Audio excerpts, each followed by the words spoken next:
Bulletin की शुरुआत एक ऐसी खबर के नाल जिसने इंसानियत को एक बार फिर तो शर्मसार कर दिता है। रिश्ते तार तार नजर आए ने कुरुक्षेत्र दे विच, जिथे एक भरा हैवान बन गया। वो भरा जिसके सिर के उत्ते जिम्मेवारी हुंदी है।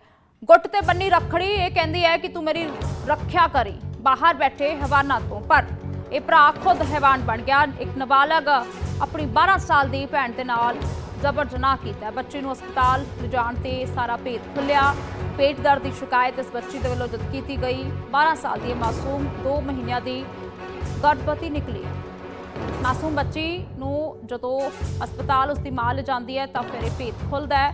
सख्ती के नाल जदों भरा तो पूछा गया, 14 साल का ये मुंडा, 14 साल के इस भरा के वलों यह कारा किया गया। मामला दर्ज किया गया, पॉक्सो एक्ट लाया गया तो हुण अगली कार्रवाई शुरू कर दी गई है। पुछगिछ के दौरान इसने अपना गुनाह कबूल लिया।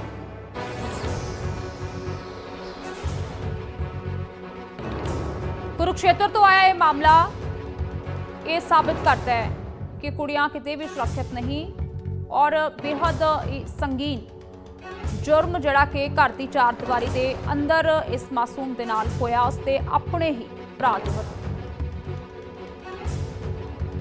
सो रिश्तियां दा काण इत्थे होया ते भरा जिहड़ा कि हैवान बन गया।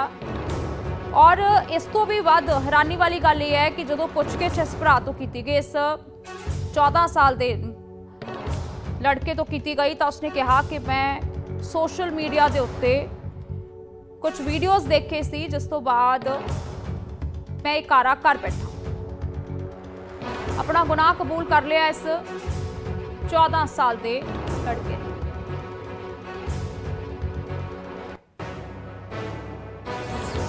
FIR दर्ज हो चुकी है, पॉक्सो के तहत मामला दर्ज कर लिया गया है। पर एक परिवार पूरी तरह के नाल खेरू खेरू होया है, क्योंकि एक 12 साल की वो बच्ची मासूम जिसनों ये नहीं पता सी कि उसके नाल की हो रहा है। जब अस्पताल लिजाया गया तो गल खुली। डॉक्टर ने दस्सिया कि कुड़ी प्रैगनेंट है। मां ने जो पूछा तो फिर दस्सिया कि भरा दे वल्लों गलत हरकत उसके नाल की गई। तो कुरुक्षेत्र तो इस मामला सामने आया है, हैरान करने वाला, बेहद दुख देने वाला, क्योंकि परिवारों के अंदर ही हैवान बैठे ने। और दूजे पासे जिहड़ा मानसिक पद्धर है उसके निगार की ये कहानी बयान कर रही है कि अज बच्चे जिहड़े सोशल मीडिया के नाल इन्ने ज़्यादा प्रभावित हो रहे हैं कि इन्ना संगीन जुर्म उसनूं अंजाम दे दिता। दस्सिया जा रहा है कि परिवार जिहड़ा प्रवासी है और मां क्योंकि उसकी जरूरतां सन कि वो आर्थिक तंगी दे नाल जूझ रही सी और जरूरतां दे करके उसनूं बाहर काम करना पै रहा सी। पिता की कुछ समा पहला मौत हो चुकी है और इस परिवार के लिए इकलौता जिहड़ा सहारा वो मां दे वल्लों जिहड़ा काम कीता जांदा सी उही सी। सो मां दी मजबूरी सी कि वो अपने दोनों नाबालग बच्चों नूं घर छड्ड के आप काम के लिए निकलती सी। तो कुरुक्षेत्र तो मेरे सहयोगी विक्रम सिंह जुड़ गए ने, जानकारी लवांगे। विक्रम, बेहद मंदभागा की कही इस इंसीडेंट नूं कि रिश्ते इत्थे तार तार नज़र आए ने, कि इस तक हुण तक की कार्रवाई की हुई है? जी बिल्कुल बताना चाहूंगा। धर्मनगरी कुरुक्षेत्र में की यह घटना है और थाना केयू के क्षेत्र के अंतर्गत ये मामला है। बेहद ही संवेदनशील मामला है, क्योंकि भाई और बहन का जो पवित्र रिश्ता है वो शर्मसार करने वाला है। एक 14 वर्षीय नाबालिग लड़के ने अपनी ही 12 वर्षीय सगी बहन के साथ जो है वो कुकर्म कर दिया है। और मामला तब उजागर हुआ जब जो लड़की है उसने अपने पेट में दर्द की जो शिकायत है, जो समस्या है, वो अपनी मां को बताई, जिसके बाद मां उसको कुरुक्षेत्र के सरकारी हॉस्पिटल में लेकर पहुंचती है। और वहां पर जो डॉक्टर थे उस डॉक्टर जो है वो भी जब रिपोर्ट आई तो देखकर चौंक गए। तो उसके बाद डॉक्टर ने उसकी मां को बताया कि आपकी बेटी जो है वो 2 महीने से गर्भवती है।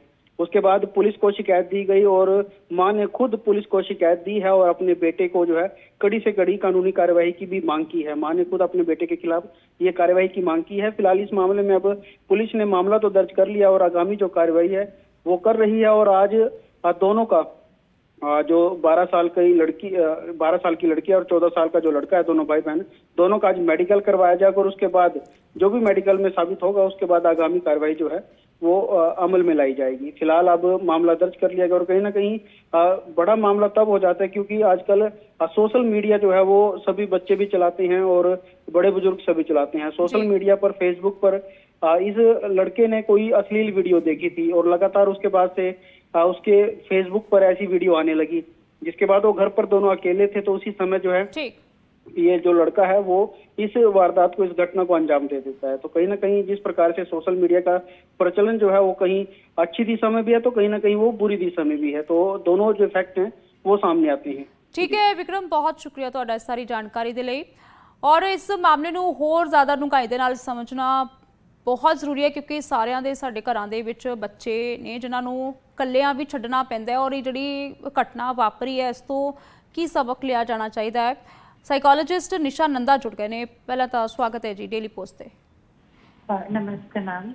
ਨਿਸ਼ਾ ਜੀ, ਇਹ ਮਾਮਲਾ ਜਿਹੜਾ ਸਾਹਮਣੇ ਆਇਆ ਕੁਰੂਕਸ਼ੇਤਰ ਦੇ ਵਿੱਚ, ਨਾਬਾਲਗ ਦੋ ਬੱਚੇ ਜਿਨ੍ਹਾਂ ਨੂੰ ਉਹਨਾਂ ਦੀ ਮਜ਼ਦੂਰ ਮਾਂ ਘਰ ਛੱਡ ਕੇ ਜਾਂਦੀ ਸੀ ਕਿਉਂਕਿ ਉਸਦੇ ਕੋਲ ਹੋਰ ਕੋਈ ਰਾਹ ਨਹੀਂ ਸੀ, ਪਰ ਇੱਕ ਘਿਨੌਣੀ ਹਰਕਤ ਉਸ 14 ਸਾਲ ਦੇ ਬੱਚੇ ਦੀ, ਜੇਕਰ ਸਾਈਕੋਲੋਜੀ ਦੇ ਪਰਸਪੈਕਟਿਵ ਨਾਲ ਦੇਖੀਏ ਤਾਂ ਕੀ ਨਜ਼ਰ ਆਉਂਦਾ ਹੈ? ਅੱਜ ਕੱਲ੍ਹ ਦੇ ਬੱਚੇ ਜਿਹੜੇ ਸੋਸ਼ਲ ਮੀਡੀਆ ਤੋਂ ਇੰਨਾ ਜ਼ਿਆਦਾ ਪ੍ਰਭਾਵਿਤ ਹੋ ਗਏ ਨੇ ਕਿ ਇਹ ਵੀ ਸਮਝਣ ਦੇ ਵਿੱਚ ਕਿ ਉਹ ਕਾਮਯਾਬ ਨਹੀਂ ਰਹਿੰਦੇ ਕਿ ਕੋਈ ਆਪਣਾ ਛੋਟਾ ਭੈਣ ਭਰਾ ਹੈ ਜਿਸ ਦੀ ਰੱਖਿਆ ਕਰਨੀ ਹੁੰਦੀ ਹੈ।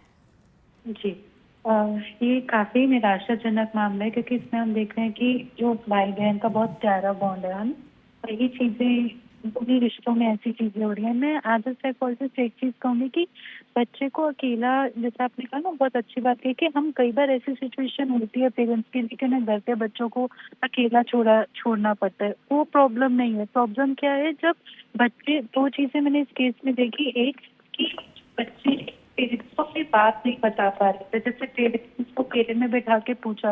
कई बार पेरेंट्स से वक्त हम नहीं दे पाते या बच्चे इतना ज्यादा डर के आ जाते हैं कि अपने मन की बात नहीं बताते।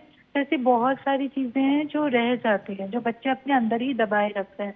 दूसरी चीज जो मैं सोशल मीडिया के बारे में कहूंगी, सोशल मीडिया बुरी चीज नहीं है, लेकिन हाँ बहुत सारी ऐसी चीजें हैं, इंफॉर्मेशन है जो बच्चे कंज्यूम करते हैं जिसपे कोई चेक नहीं लिया जाता। एज पेरेंट्स कई बार हम उन्हें आज़ादी देते हैं कि बच्चे अगर हम ज़्यादा टोका टाकी करेंगे तो फिर शायद कुछ पेरेंट्स के अंदर ये मिसकंसेप्शन भी रहता है कि बॉन्ड नहीं बनेगा या बच्चे सोचेंगे पेरेंट्स दखल अंदाजी बहुत करते हैं। बट ये बहुत ज़रूरी है। मैं तो साइकोलॉजिस्ट कहूँगी कि अगर आपके बच्चे छोटे हैं तो देखिए, सही गलत की समझ नहीं है। सोशल मीडिया पे बहुत सारी चीज़ें सही होंगी, बहुत सारी चीज़ें ऐसी होंगी जो इन्फॉर्मेशन सही नहीं होगी। तो वहाँ पे बहुत एडवाइसेबल है कि आप अपने बच्चों के ऊपर चेक रखें कि वो कैसा कंटेंट कंज्यूम कर रहे हैं सोशल मीडिया पे। तो ऐसी चीजें हम बच्चों की, अगर ऐसा हो भी तो हम बच्चों को उन चीजों के बारे में समझा सकते हैं, उनसे बात कर सकते हैं। बट प्रॉब्लम तब होती है जब मिसकम्युनिकेशन हो जाती है कि बच्चों से इन चीजों के बारे में बात ही नहीं कर पाते। निशा जी, अजकल ਜਿਹੜੇ पेरेंट्स ने ज़्यादातर कामकाजी ने ਔਰ ਉਹਨਾਂ ਦੀ ਮਜਬੂਰੀ ਬਣ ਜਾਂਦੀ ਹੈ ਕਿ ਬੱਚਿਆਂ ਨੂੰ ਘਰ ਛੱਡਣਾ ਪੈਂਦਾ। ਦੂਜੇ ਪਾਸੇ ਸਕੂਲਾਂ ਦੇ ਵਿੱਚ ਵੀ ਜੋ ਇਸ ਵੇਲੇ ਕਰਿਕੂਲਮ ਚੱਲ ਰਿਹਾ ਹੈ, ਸੋਸ਼ਲ ਮੀਡੀਆ ਬਹੁਤ ਜ਼ਿਆਦਾ ਐਕਸੈਸਿਬਲ ਹੋ ਗਿਆ ਬੱਚਿਆਂ ਦੇ ਲਈ। ਕਿਹੜੇ ਇਹੋ ਜਿਹੇ ਬਿਹੇਵੀਅਰ ਦੇ ਵਿੱਚ ਚੇਂਜਸ ਨੇ ਜਦੋਂ ਦੇਖੇ ਜਾਣ ਬੱਚਿਆਂ 'ਚ, ਤਾਂ ਇੱਕ ਅਲਰਟ ਹੋਣਾ ਜ਼ਰੂਰੀ ਹੈ ਮਾਪਿਆਂ ਦੇ ਲਈ ਕਿ ਹਾਂ ਹੁਣ ਇਹ ਬੱਚਾ ਇਸ ਤਰੀਕੇ ਦੇ ਨਾਲ ਬਿਹੇਵ ਕਰ ਰਿਹਾ ਹੈ ਤਾਂ ਉਸ ਨੂੰ ਪੁੱਛਣਾ ਗਿੱਛਣਾ ਜ਼ਰੂਰੀ ਹੈ ਬਣ ਗਿਆ। बहुत अच्छा क्वेश्चन है क्योंकि पेरेंट्स अक्सर ये पूछता है कि हमने तो कुछ नोटिस ही नहीं किया कि कभी कोई भी इशू, चाहे बच्चे जब कोई गलत चीज में जाते हैं तो पेरेंट्स अक्सर कहते हैं हमने नोटिस ही नहीं किया कि कब बच्चा ऐसे करने लग गया। लेकिन आपने नोटिस किया होता है, बट वो इतने सटल चेंजेस होते हैं कि आप उसको इग्नोर कर देते हो अनइंटेंशनली। जैसे मान लीजिए कि छोटी छोटी चीजें, कि जैसे आपका बच्चा पहले साथ आपके टाइम साथ स्पेंड करता था, लेकिन अब बच्चा आपके साथ कहने पर भी वो टाइम को अवॉइड करता है, वो अपने में ही रहता है, उसकी इंट्रैक्शंस कम हो जाती है। और एक छोटा सा आम लक्षण जो बहुत कॉमन देखा जाता है वो है इरिटेबिलिटी। आपके बच्चे छोटी छोटी बात पे खिंचने लगते हैं और उनका बिहेवियर बहुत ज्यादा अवॉइडेंस हो जाता है। मतलब जैसे पहले वो आपके साथ था, इन्वॉल्व था, लेकिन अब वो अकेले में इन्वॉल्व है। बच्चे अपनी जब बातें बताना बंद कर दें या इवन जब अपने कोई छोटी चीज के लिए पूछते हो, बोलते हो, तो वो कई बार ये भी कह देते हैं इरिटेट हो गए कि नहीं मुझे इस चीजों के बारे में मत पूछो या इस मैटर में मत आओ। ये बहुत सटल बिहेवियरल चेंजेस है मैम, जो मैं कहूंगी कि पेरेंट्स को इसको नजरअंदाज नहीं करना चाहिए क्योंकि ये अक्सर कहीं ना कहीं एक स्टार्ट होता है किसी चीज का, चाहे वो जी। कोई भी चीज हो, चाहे वो डिप्रेशन, एंग्जाइटी या ऐसी कुछ चीजें हो, तो यहाँ पे पेरेंट्स को अगर ऐसी चीजें दिख रही है तो उन्हें पूछना चाहिए। जैसे हम कहते हैं ना कम्युनिकेशन की, क्या चल रहा है तुम्हारे मन में, ये एक छोटा सवाल ही एक गेट की तरह होता है जिसमें जो अलाउ करता है बहुत सारी चीजों को बाहर आने में। ਅੱਛਾ ਨਿਸ਼ਾ ਜੀ, ਬਹੁਤ ਸਾਰੀ ਕੰਟਰੀਜ਼ ਨੇ ਜਿਨ੍ਹਾਂ ਨੇ ਸੋਸ਼ਲ ਮੀਡੀਆ ਦੇ ਉੱਤੇ ਬੈਨ ਲਾ ਦਿੱਤਾ। 16 ਸਾਲ ਤੋਂ ਜੇਕਰ ਘੱਟ ਉਮਰ ਹੈ ਤੇ ਉਹਨਾਂ ਦੇ ਲਈ ਸੋਸ਼ਲ ਮੀਡੀਆ ਬੈਨ ਕਰ ਦਿੱਤਾ ਗਿਆ। ਔਰ ਆਸਟ੍ਰੇਲੀਆ ਦੀ ਅਸੀਂ ਐਗਜ਼ਾਮਪਲ ਦੇ ਸਕਦੇ ਹਾਂ, ਕੈਨੇਡਾ ਦੇ ਵਿੱਚ ਔਰ ਹੋਰ ਵੀ ਬਹੁਤ ਸਾਰੇ ਦੇਸ਼ ਨੇ ਜਿਹੜੇ ਇਸ ਵੱਲ ਆ ਰਹੇ ਨੇ। ਕਿੰਨਾ ਜ਼ਰੂਰੀ ਹੈ ਕਿ ਸੋਸ਼ਲ ਮੀਡੀਆ ਤੋਂ ਬੱਚਿਆਂ ਨੂੰ ਦੂਰ ਰੱਖਿਆ ਜਾਵੇ, ਜਾਂ ਫਿਰ ਇਹ ਵੀ ਹੈ ਕਿ ਇਕੱਲਾ ਸੋਸ਼ਲ ਮੀਡੀਆ ਹੀ ਬਲੇਮ ਨਹੀਂ ਕੀਤਾ ਜਾ ਸਕਦਾ, ਜੋ ਪਰਿਵਾਰਕ ਢਾਂਚੇ ਸਾਡੇ ਬਦਲ ਗਏ ਨੇ ਉਹ ਵੀ ਕਿਤੇ ਨਾ ਕਿਤੇ ਜ਼ਿੰਮੇਦਾਰ ਨੇ? हम जैसे कुछ कंट्रीज हैं उन्होंने बैन किए, पर देखें जब हम कोई भी बदलाव लाना चाहते हैं ना तो जरूरी नहीं किसी चीज को बिल्कुल हटा दें। और अगर कोई चीज नहीं हट सकती, हम उस चीज के बजाय अपने अंदर बदलाव लेकर आ सकते हैं। जैसे बैन करना एक सॉल्यूशन है but not a long term solution. बच्चे दूसरे तरीके ढूंढेंगे, और अगर इंडिया में वो बैन नहीं है तो हम ये चीजें प्रिवेंट की जा सकती हैं। जैसे जैसे आपने कहा पारिवारिक डायनामिक्स को ठीक करके, जैसे रिसेंटली मैं एक रेस्टोरेंट में गई थी, मैंने देखा कि एक फादर, मदर और उनकी एक डॉटर थी। तो ऐसा था कि जितनी देर मैं वहां बैठी रही, आई जस्ट सॉ कि वो जो डॉटर थी वो सिर्फ अपने फोन में इन्वॉल्व, कोई बात ही नहीं कर रही थी। तो मैं कहूंगी ये जो पारिवारिक डायनामिक्स है ना, कि जैसे जब हम आपस में बैठते हैं तो ये छोटी छोटी चीजों को हम चेंज कर सकते हैं। दूसरी चीज, जब बच्चे डरते हैं अपने पेरेंट्स से कोई बात करने में, तो अगर हम डायनामिक्स को इम्प्रूव कर दें तो आपकी बहुत सारी चीजें जो बच्चे खुद ही बता देंगे। चाहे अगर वो बच्चे, देखिए गलती हम नहीं रोक सकते, कई बार बच्चे गलत चीजें कंज्यूम करते हैं, कई बार बच्चे गलत राह पे भी जाते हैं, लेकिन अगर डायनामिक्स इतने स्ट्रांग है फैमिली के कि बच्चे को डर नहीं है पेरेंट्स से कम्युनिकेट करने में, तो बहुत सारी चीजें सुधारी जा सकती हैं। ठीक है निशा जी, बहुत बहुत शुक्रिया ਤੁਹਾਡਾ ਇਸ ਸਾਰੀ ਚਰਚਾ ਦੇ ਲਈ। ਸੋ ਇਹ ਕੁਰੂਕਸ਼ੇਤਰ ਦੇ ਵਿੱਚ ਜੋ ਹੋਇਆ ਉਸ ਤੋਂ ਸਬਕ ਲੈਣ ਦੀ ਲੋੜ ਹੈ, ਔਰ ਹਰ ਉਹ ਮਾਂ-ਬਾਪ ਜਿਹੜੇ ਆਪਣੇ ਬੱਚਿਆਂ ਨੂੰ ਇਕੱਲਾ ਛੱਡ ਕੇ ਜਾਂਦੇ ਨੇ, ਔਰ ਜਿਹੜੇ ਨਹੀਂ ਵੀ ਜਾਂਦੇ ਉਹਨਾਂ ਨੂੰ ਵੀ ਬਹੁਤ ਜ਼ਰੂਰੀ ਹੈ ਕਿ ਕਮਿਊਨੀਕੇਸ਼ਨ ਇੱਕ ਬੱਚਿਆਂ ਦੇ ਨਾਲ ਬਣਾ ਕੇ ਰੱਖਿਆ ਜਾਵੇ ਕਿ ਕੰਜ਼ਿਊਮ ਕੀਤਾ ਜਾ ਰਿਹਾ ਸੋਸ਼ਲ ਮੀਡੀਆ ਤੇ ਤੁਹਾਡੇ ਬੱਚੇ ਦੇ ਵੱਲੋਂ, ਇਹ ਜਾਣਨਾ ਬਹੁਤ ਜ਼ਰੂਰੀ ਹੈ ਔਰ ਇਸ ਤੇ ਨਜ਼ਰ ਰੱਖਣੀ ਬਹੁਤ ਜ਼ਰੂਰੀ ਹੈ।